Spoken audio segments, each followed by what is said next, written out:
আসসালামু আলাইকুম।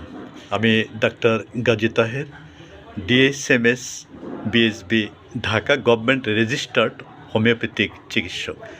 শীতকালে শিশুদের সর্দি, কাশি, সেই সাথে জ্বর, এটা একটি কমন রোগ।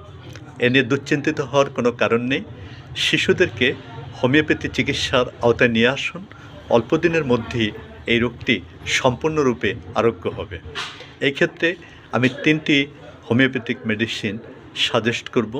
তার মধ্যে একটি হলো জাস্টিসিয়া মাদার। এই ওষুধটি ৭-৮ ফোঁটা করে আপনার শিশুকে অল্প কুসুম গরম পানির সাথে মিশিয়ে দিনে ৪ বার সেবন করাবেন।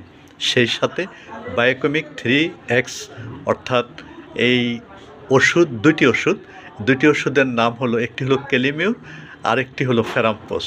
একটি ট্যাবলেট অল্প কুসুম গরম পানিতে গলিয়ে শিশুদেরকে দিনে ৩ বার সেবন করাবেন।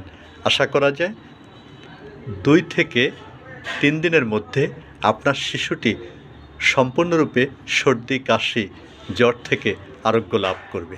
আল্লাহ হাফেজ, সবাই ভালো থাকুন।